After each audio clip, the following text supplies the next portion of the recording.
It's your host, Miss Deborah Denise. We're coming live with Break Me Off Radio.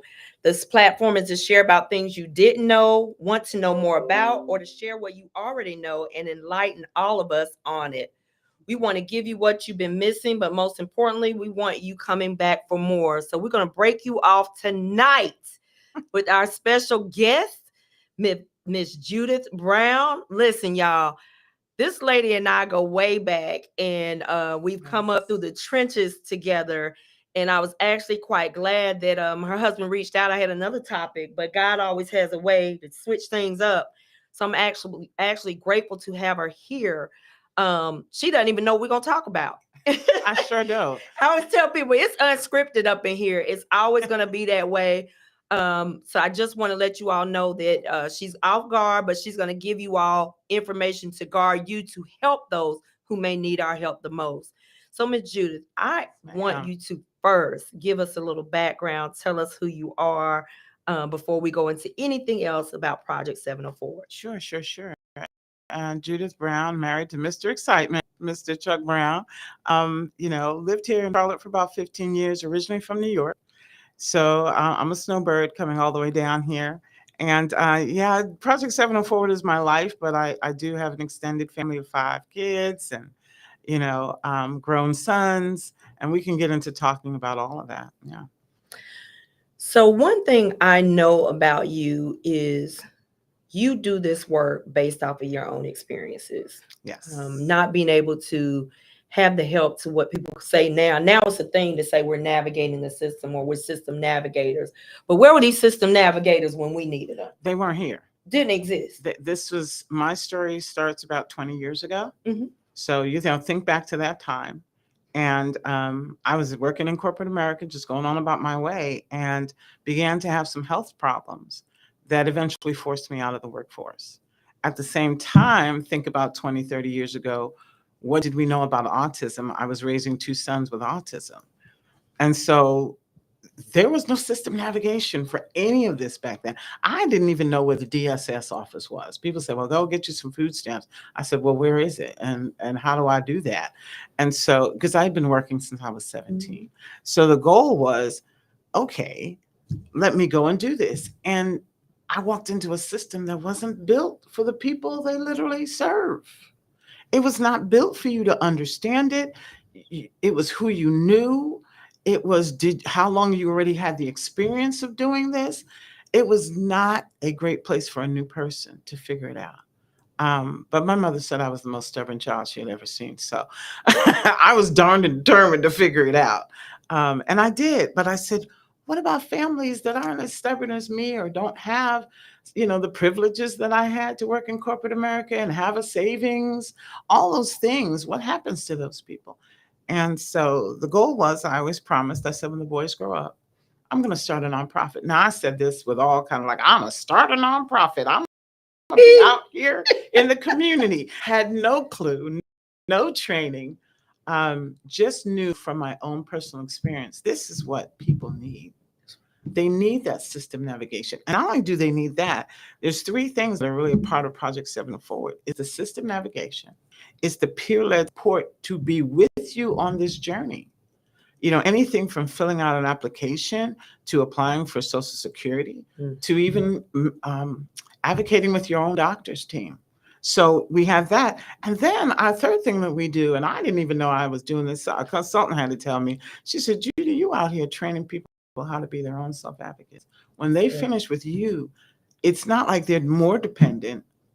They're able to go out here and be in the community and actually lead other people. And she said, that's something we really have to start using as a program. I didn't even know I was doing it, but I went to me and become more dependent. It was about, you're going to learn your rights. You're going to learn the laws. You're going to know how to navigate. You're going to know the keywords to say in order to move your cases forward. And so that's what Project 704 is all about. See, y'all, unscripted. She just went right in. So I want to back up just a little bit. Sure. When you were talking about going to social services. I can always remember, I tell this story because kids survivor benefits. And it's not a welcoming system. And I don't see much change, which is why I say it is not a welcoming system. It really is not. No. From the first moment you come in and being looked at, I don't even know if I was looked at as a number. I felt like I was being stigmatized and judged just on me signing in, and I was just Right. like, Lord, they don't even know what I'm here for. And it really blew me away. And one of the things that helped me was a lady, I guess she could tell how intimidated I was, and I was ready to shut down. I had my kids with me. 2 of them were very, very young at the time, but they were well behaved. It just, I was stigmatized, and I felt some type of way. And the lady was like, well, you know what? We do have someone that's at DSS at one of the local hospitals. So she gave me that, and I was able to get the assistance I need, but not everybody can do that. Right. Not everybody can. And we are talking about these one-stop shops now where you have the Valley Wooded Center, you've got the Ella Scarborough Skin Center, but back in the day, it wasn't that one-stop shop. Man, you had to go to this building, they'll go downtown to that building, stand on this line for 4 or 5 hours, wait on hold. I mean, literally just waiting on hold for Social Security is, I tell people, get comfortable, make lunch, do whatever you got to do before these people can pick up the phone. And of course, now with our current system and everything that's changed, there were a lot of changes that came after the pandemic. And then there are now more changes that are happening that where people need help navigating the system. I tell the story, I never forgot the first time I went to DSS. And you talk about intimidated, timid, didn't know what to say. And they were all telling me, oh, you got the worst case manager. She mean, she nasty. I said, y'all, I started crying. I was like, I'm not going to even do this today. And I never forgot, I got in her room, she closed the door, and she was asking me, and I couldn't even figure out what I needed to say. And she said, let me tell you something. Squeaky wheel gets the oil. If you don't tell me what you need, I can't help you. And I need you to be able to tell your story in the way that I can understand what services to give you, where to maybe refer you. And I never forgot, she went and opened the door. Well, the next person come on there. She was right back into being nasty. But that little moment of what I call God, moment needed to do to get through the system. Well, I just pay that forward every day. I'm teaching you what you need to do and what kind of confidence you need to speak with. What are the words that they want to hear that's going to trigger, okay, I'm going to get you this, or we can get you that. And then we're there to say, hey, let's walk alongside you because this is somebody with lived experience. And the biggest thing we have to help people is understand how long it takes. And I know you know about this, how long it takes for the system to literally turn to get you what you need. Most people are not even aware. I'll give you a stat that is actually on the line if you call it. If you call the 800 number for Social Security, they now tell you that it is 200 to 230 days before you get the first decision on your case. That's 7 months. And so where we are really now focusing on is the advocacy. What do people do for 7 months to a year while they're waiting for their benefits? They still have to eat. They still have to have some place to live. What do we do for those people? And that's where now we're really into this advocacy of being either in Raleigh or in DC to speak on behalf of people with disabilities and our seniors because they overlap. Yeah. And that's the thing, when you're doing these types of services, people have to understand how much overlapping there is because you've dealt with those that are homeless but need the services, need that person that's dedicated Deborah, to them. When I started Project 704, homelessness was not something we were going to cover. I bet. And suddenly I was hit with these numbers of people who were disabled and homeless. And so I was kind of like swept up into it because those were the people coming to us. Our longest and most famous case was I met the woman in the parking lot when she got kicked out of the hotel. And it was 5 years to get her into her own housing with her benefits, with her Social Security benefits, and with full Medicaid. 5 years. What do we do with that person? For 5 years. For 5 years, as we're waiting. And there were many times she would get into a housing program. Yeah, we'll cover you for a year. And then I had to go back and advocate. You got to keep her for a second year. We're so close. Don't put her back out on the street. Mhm. And so that's where I'm at now. I'm even involved in the Home for All program. I know that you're involved in that. And I pretty much said, listen, take the whole entire way that we service people. Because when you have this many people with disabilities in the system, Mhm. you're going to need how we do it. You can't do it just, oh, well, put them in transitional homes. That doesn't work. Mm-mm. Well, just put them in a shelter. That does not That work. does not work. And so you're going to have to devise a program for people with disabilities, for our seniors, Mhm. that really has that wraparound support, because you just can't put them anywhere. Mhm. They're not a peg that can go into, different housing. It just doesn't work that way. So that's where I find my work now split. Really, this advocacy, this whole working on policy change. But I stay in the community. You know me. We just did a Love of Literacy event Mhm. where we fed 150 people, and we stay in the community because that's the pulse of what people need. That's how we find out. That's it. We don't do a high level data capture survey. We go and talk to our neighbors. We go and talk to our friends. And that's real. And Because that's you real. can touch them, you're visible, you're tangible. And they know us. Yeah. And they say, hey, we tell Judy this, she's going to start working on that. Mhm. And so that's what we do for the 6 years, is that connection. Mhm. And what's happening now, and I have to laugh about it, the organizations that have been here for 30 to 50 years have not touched the community the way you have, the way I have. And so guess where they're coming now to say, hey, Judy, we need to be able to touch people. We need to be able to see where the communities of need. And so it's easy for me to say, well, here, start with these 3. Mhm. Start with this, connect to this organization. I give out your organization all the time, because it's like we have to work as a group of organizations working together. We call it the web. Webs, I tell people, we have to build a web. Mhm. After they go and they sit. They don't patrol that web. They don't run around the street. They sit right there. And if something hits that web, they know exactly where to go. And Mhm. that's what we try to be. We're not a one-stop shop. No. We are a network, though. Mhm. And I'll say, hey, go here. We're a web. We're a web. And this way we start to catch the people that have been falling through the cracks for the last 30 to 50 years. And that's what I think this city needs. And then we need to just expand it, beyond the city.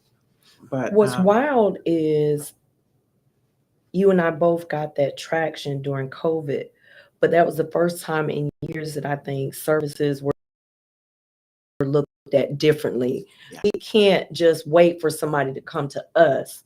We now got to be in their face, because I don't think people in the city realize how many so-called services didn't do what's called direct service. Like they weren't there in your face. They didn't allow face-to-face. Everything's done over the phone. Over the phone, fill out this link on a portal, come in, and we're going to be very clinical in the way that we service you. I've had clients where we don't even fill out an intake form for 6 months, because I have to build You that have to build trust. that trust. You gotta Yeah. build that trust. Yeah. And but usually you walk in, here, fill out this form. We need all the, and half the time I know even from my doctors, you didn't read that form at all. That's You didn't touch it. So now you have it in your files to say, by law, I did it. And I don't know if I'm supposed to be this carte blanche with the information, but do you really know that person sitting in front of you? And so, yeah, we are this, that's happened to us. Nobody knew that we've been around since 2018. Wow. But when COVID hit, we were the only ones with a mobile model to go to people. And we suddenly blew up. And it was like, wait a minute, they're able to go to people's houses. We weren't just going to the houses, we were going to the hospitals. Mhm. We were going to the rehab centers, wherever the person was, the shelters. We were going there, bringing supplies, filling out applications, doing all this work. And again, if we learn that it's not a one-stop shop, it's not everybody come to this one place and stand online for 2 hours. I won't mention names, right? But it's about, okay, you can go here for this. Mhm. You can go here for that. We're all talking to each other. We all know each other. And this way, you're more supported than if you went to that one building. Mhm. And I tell people our busiest time is Friday at 5:15. Oh, wow. When everybody else is closed, They're open. we're open. Trust me, I get it. Okay, I know you know. I get it. That's why I was late today. It's just like people know we're open and they come. They come. You know, I can remember, see, my mother was legally blind, Mhm. but then when she got older, she experienced several strokes and had to apply for disability. Mhm. And I can remember seeing the defeat in her for the first couple of denials. Then when she did get approved, it was partial disability. Right. Wasn't And even mind you, close. see, my mother's legally blind, Legally right? blind, but Right, you're gonna right. give her And then the partial. strokes on top of it, partial disability. And so she was still trying to work part-time. But the exhausted part was navigating the system and not having a voice. So I watched her as she wrote everything down and she learned, she shared. And that's what I appreciate with you, because you share. And like you said, you're teaching people how to advocate for themselves. Themselves, yeah. Because I think a lot of time people see us doing services and they see us working in the community and they use the terms like enabling, like you're enabling. No, Oh, we're always. empowering. We're empowering. So what we walk into with people saying, well, what happens after you've sat there? You're doing the application for the no, we're doing the application with them. Together.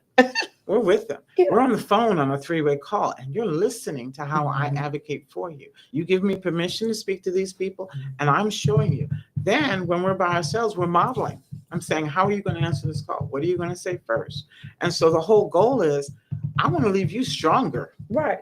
than when I met you. That's right. Because for a lot of people, especially if they were working like myself and suddenly had to come out of the workforce, that is a devastating, traumatic event.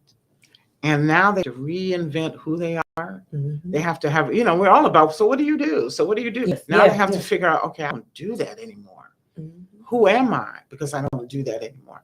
And so our point is we're going to help you navigate, rediscover. I make the joke, I'm Judy 6.0. I done reinvented myself about 4 or 5 times. Every time there's a health event, Judy goes through. And I mean, I haven't said this, and so people can't see me, but I am visually impaired. I am hearing impaired, and I'm mobility impaired, having the ability to walk because of 2 back surgeries. Mhm. So I deal with these kind of impairments all the time. And then also I raised 2 sons to adulthood with autism, and the second one had a rare physical condition Mm. that wasn't diagnosed for 3 years. Mm. So we had to go through that rigmarole of, I can fire doctors in a heartbeat, Right. and I've helped people. I'm like, we're getting rid of him. That person isn't helping. That female, no, that's not working. You need a team that is going to help you reach your success. And that's what they're there for. Mhm. They're not helping you with your disability case. They're the wrong team. That's right. That's the wrong people. And so that's what we do every day. And I love it. Um, kept up with what we call our basic living support, which is the food and the Mhm, donations. mhm. We do that still. That's our connection into a neighborhood. And then we have our system navigation. If somebody just wants a link or a telephone number, okay, here you go. But then from there, sometimes we get what we do, our patient advocacy. They're more involved. Okay. They need that support. They need that step-by-step, hey, I don't even know what I'm doing. I don't even know what this question means. And then the final thing that we do is this advocacy, either in Raleigh or in Capitol Hill, to make sure that as we're going through the changes right now, Mhm. that every organization that supports people with disabilities is in flux. Mhm. I've had to lend my voice to say, no, these are programs we need. Some of them people don't even know about. Mm. And so then we're going to start educating people on what are these programs? You don't even know they're here. Most people don't know that there is an employment out of the independent living centers Mhm. and the protection advocacy centers, and people don't sometimes even know what they are. Mhm, There mhm. is a whole group that's about independence and employment for people with disability Wow. beyond the vocational rehabilitation. Mhm. So it's for me to inform people and say, hey, these are your rights, these are the laws, these are the programs that help Mhm, you, mhm. and now let me help you navigate them. And then once you know how to navigate them, tell somebody, That's help it. somebody, because we can't be everywhere, right? Mhm. But if we can help you get to the point of navigating, and you say, oh yeah, I went through this, and I did this, and I know how to do that, then that person says, okay, well, wait, you can do it, maybe I can do it. Mhm. And that's what we want. We want a whole army out here of people who know how to stand up for their rights, who know how to stand up and advocate for the systems that actually work, Mhm. And, you know, I'm not going to say, people say, well, Judy, you're trying to put yourself out of business. There's enough need, as you have probably seen. Yeah. Nobody's going out of business. We're going to be here, but we need our residents to be stronger. When we talk about advocacy, from a nonprofit standpoint, people see that up front, and I think they forget about that advocacy piece, unless they're just like me, following you on social media, seeing you on the road, seeing you travel. We do so much being that voice, and that is an important piece. Yes. But also, when we're doing this work and we're advocating, we're doing our everyday services and activities, what does that balance and boundaries for you? Because let's start with this. You all are a unit, my husband, and not everybody, it's not putting anybody down that's not a unit, but when you are a unit, it becomes, when you look at balance and boundaries. I believe you all had the lover and the, what was The it? giver. The lover and the giver. I actually met Brandon through Single, Saved, and Serious. But once you're connected to someone and you're doing this work, people pull at you every direction. And for me, I can't cut my phone off. I wish I could, but I also am a domestic violence advocate. So that phone may ring in the middle of the night and I got to kind of jump in. Or there may be family out there in the middle of the night with nowhere to go. Doing all of this, what are those balances and boundaries that you have set? So I'm going to be real with the audience. I literally had to go to therapy. And I did 10 weeks about just that thing. We called it boundaries and barriers. I had to learn the language. When I'm the giver, when you're the giver, you don't even understand the language of no, not now. You don't understand that language. Your heart jumps and you go right at it. And I know, you're not. Yeah. So I had to learn the language of, okay, Judy, you're going to give this much time to this, and then you've got to shut it down. Or you've got to say, hey, you've got to assess, can this person wait till tomorrow? Can we wait till tomorrow? And I get those calls. I never forgot, we were in another state on a Sunday when I got an emergency call. We were at a funeral, and I had to step out for an hour to deal with someone because I did not want them to, unalive themselves. And so we have these kind of calls. But learn to put it down. There's certain, I won't do but so many hours in a day. You know what I'm saying? I try to take at least a couple of weekends. Chuck and I, we do our date nights. You have to be very proactive about these boundaries. And you have to be able to get comfortable voicing them. I'll admit, in the beginning, I wasn't comfortable saying no. It was real hard. But I was like, Judy, first of all, and I'll tell you some of the things that also woke me up. I had a couple of healthcare scares. That was in 2023, December.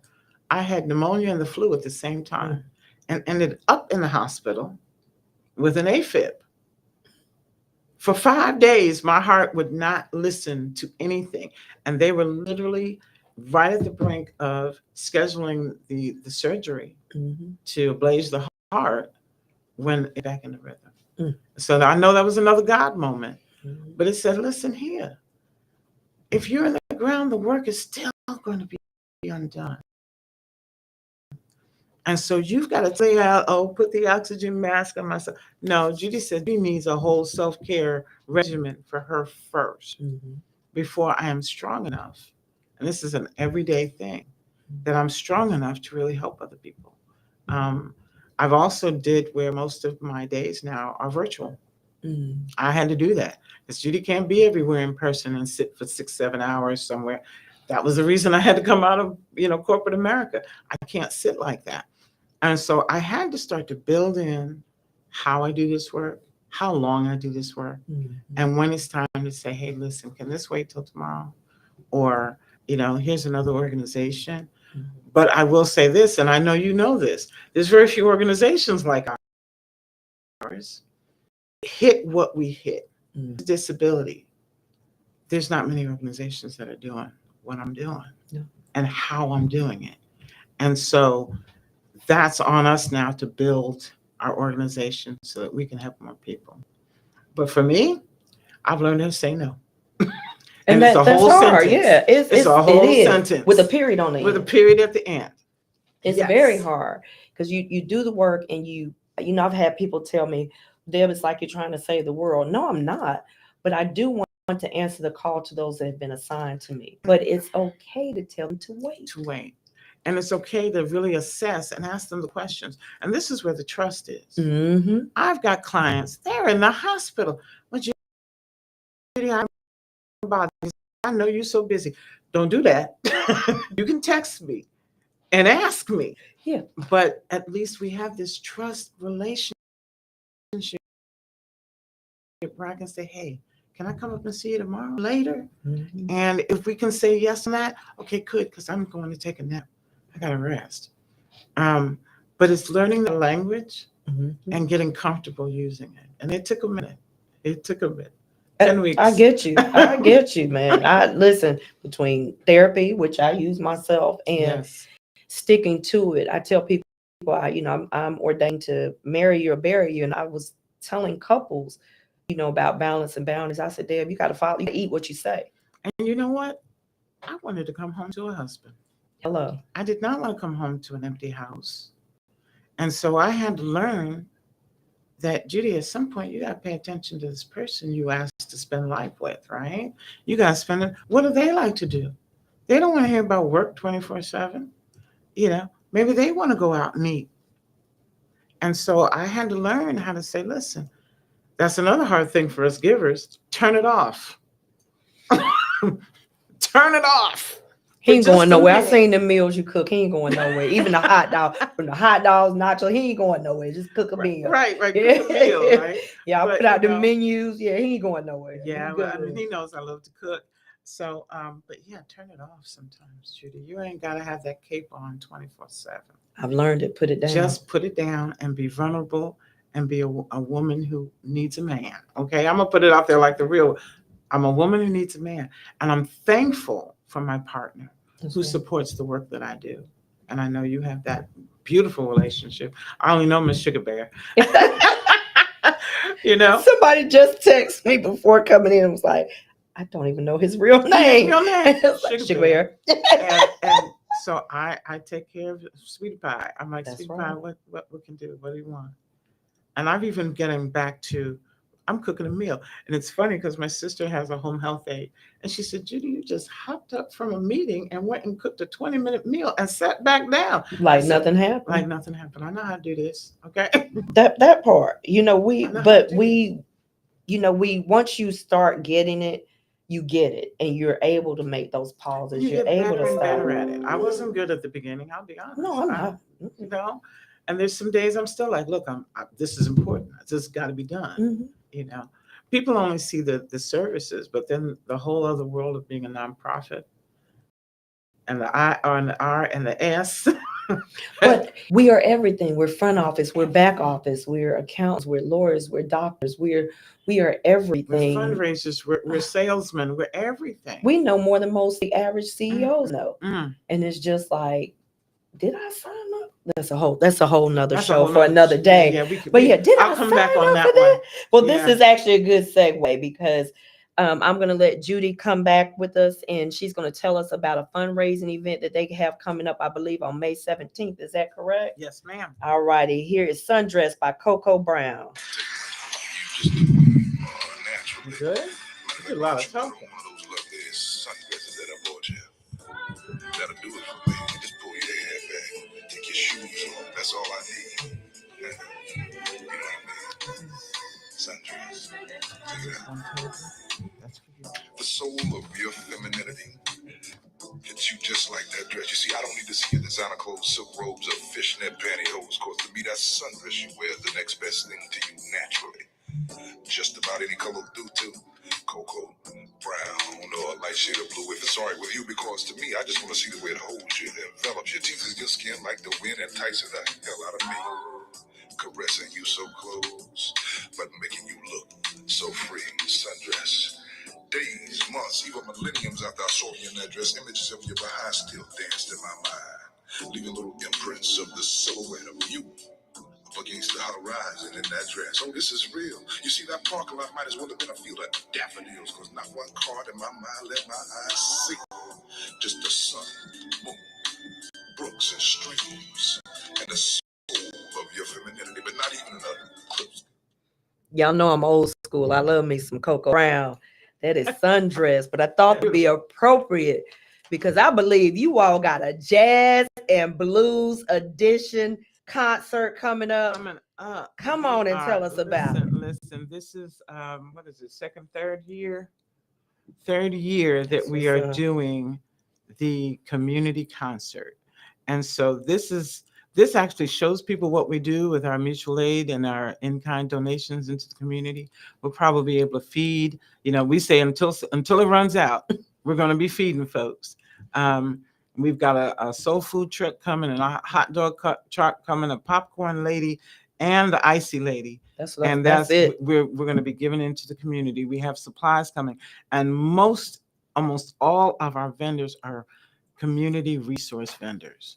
We believe in, I call it Band-Aids and Santa Claus. We don't just believe in giving stuff. We believe in giving this information so that you know how to start navigating these services. So we're going to have them out there. They're going to be talking about the different things that they do. And then we always have what we call a community swag bag. It's got more information and some giveaways to it, hygiene products in there. But the jazz that's going to come, we're actually going to talk about the people. We've got Buff Dillard coming. We've got a full band coming. We've got Nikki Canada and Dapper Street coming. Come on here. Okay. And if I can get my friend Mayhew with his blues guitar, he will be in the building. It's going to be at the community, Greer Heights Community Park, Okay. and the new amphitheater. And if you have not seen this beautiful new amphitheater that Rex has restored, it is beautiful with built-in seats into the ground. Okay. But the greatest thing about this is free. Wow. Y'all come out and bring your kids, bring the family, bring everyone, have a good time, dance to the music. We might even have a surprise performance by our our local Michael Jackson might be Come coming on in. here. Okay, so we've got all of that, but it is really a good time for people to see what we do. Good. A long time ago, Denise, I said, we're not going to do a gala because the problem is I got you all in here paying $100 tickets, and there are people right outside the door Hungry. that are hungry, that are homeless. So when you come in the park, I can't tell whether you're a multi-million-dollar person or you're the person who I just helped yesterday. You can't tell. Don't want to tell, because that's how quickly things can change in people's lives anyway. But we all come in, we're all dressed down, we all sit out and enjoy it. And then the money goes to us. And I'm going to tell you why we're going to say that. I've gotten better at this, Okay. of asking for the money. Come We on. need your money, because with the upset that's happening in the federal level Ooh. of our services, the calls are coming more to me to say, Judy, we need you to step up and fill some more gaps. I don't know how I'm going to fill all the gaps, but we're going to fill those gaps. And we need the money to do it. We have a donated van. We're looking to get another minivan, not a minivan, excuse me, a cargo van donated. And then we're looking to have our space where we can do our storage. We can make out our hygiene kits and our blessing bags on our own. And we're looking to eventually start hiring people to do the work that I do, to bring it where we can go to North Meck. North Meck is calling us. Yeah. And we can't get up there because we need the money to expand. And so this fundraiser, we're asking you to come. It's free to get in. You don't have a $50, $100 ticket. Come in and bring that $100 and put it in the bucket. Come on. because we literally need to be able to expand our services. So if you want to go to I'm going to give the website, Okay. because there's a donate button right on that website. It's www.project, 7, 0, and the word forward, F like Frank, OR, WARD.org, Project 70 Forward. And you can donate right there. But come on out on the 17th, 2 to 6. We're shutting it down. We got a full band. We got a DJ. We got drones. We got everything out there. Come on out there. And we even have we have one of our photographers who's doing the event photography. I'm getting dry. She is donating a family portrait. Oh, wow. So you could win that. You can come out and get a whole family portrait. Wow. She's donating that. We have some other people who want to come and donate services. So come on out, enjoy it. Did you come out on the 20th? And the 2003 was the last one. I don't think you were able to make it. Probably But- doing 20 million things, but listen, That's you all, okay. Judith talked about some needs here, and you all, a lot of people follow me, a lot of people listen. I need you all to open up your ears. I caught on that we need another van, you all, and I do believe that needs to be handicapped with the We would like it to accessible. be handicap accessible or a cargo van so we can donate, we can move more donations. Come on here. So that's 2 vans. I have no problem putting that in the atmosphere. So we need 2 vans. She also needs some storage space. She says so she can get these Yes. blessing bags packed. You all, and I can remember Judy sharing blessing bags with us. I can remember you sharing the gloves when COVID and we couldn't find the gloves. She made sure we had gloves so that we could be out there every day serving. Yeah. And I'm pretty sure her house probably looks like mine, where it's stuff everywhere. Even though we might have a space for it, it is stuff everywhere. So she Everywhere. needs space. If you have some space in your building, if you have some space even in your garage, some space that she can use and stretch out in, let her know. Reach out to her at project704.org. Also, another need that I heard is she wants some staffing, and I know we are in the midst of federal cuts, but I believe God is able to do exceedingly abundantly above all that we ask or think, according to the power that works within us. And I always tell everybody that power is our faith. And so we are going to activate our faith today and believe that Judy's not going to have to depend on a grant for this thing. Somebody's going to find it in their heart whose grandmother may have been disabled and not been able to get the care and the services that she needed to receive, or the grandfather, the uncle, or the aunt, or somebody's going to lay it on their Somebody dealing heart. with their children. because, Yes, their you know, children. Their children, and we can try to help you in every way that we can. And so asking, hey, these services are going to become more important as we go through these federal That's right. changes. And so what we do is going to become more in demand, and we want to be able to meet that need. We want to be able to meet it. So please help us out, donate. We're not saying you have to be a large donor. We literally, in the first couple of years, were run by small individual people saying, I'm going to do a $200 birthday Facebook fundraiser. And they for would you." do it. And Yep. they would do it. And so we would get a lot of funds that way. So any which way. And also, if you would like to volunteer at our events, we love that. Good. We're working on trying to work with the Girl Scouts soon, Come that on. they'll be out with us on a regular basis so we can show our young people, this is what community looks like. So you all, this event is the Community Concert 2025 Project 704 Fundraiser Jazz and Blues Edition, hosted by Mr. Excitement and Friends, Saturday, May 17th, 2 p.m. to 6 p.m., Greer Heights Community Park, 3100 Leroy Street in Charlotte, North Carolina, 28205. If you are interested in donating or partnering or sponsor, contact Productions at 980-288-8682 or Judith Brown at 704-200-3763. Listen, you all get out, get involved. And like they said in Coming to America, we like the little things that jingle, but we rather have the money that folds. So we want to get some bills in her hand. She said, this is absolutely free, and they gonna feed you. So I need y'all, and I've seen them feed folks. So we need you all out there. We need you all pouring your support behind this. It does not have to be where you feel like you're obligated, because Judy has taken all of the limits off by saying this is free. All you need to do is show up, put your sundress on, your comfortable shoes, Hello, yes. and come out and support the community. It means a lot when people see us together, supporting one another. One another. So I am going to implore all these nonprofits out here, black, white, it does not matter. You all, we are. And as we work together, we can get more done, and we can evoke change in this city and beyond.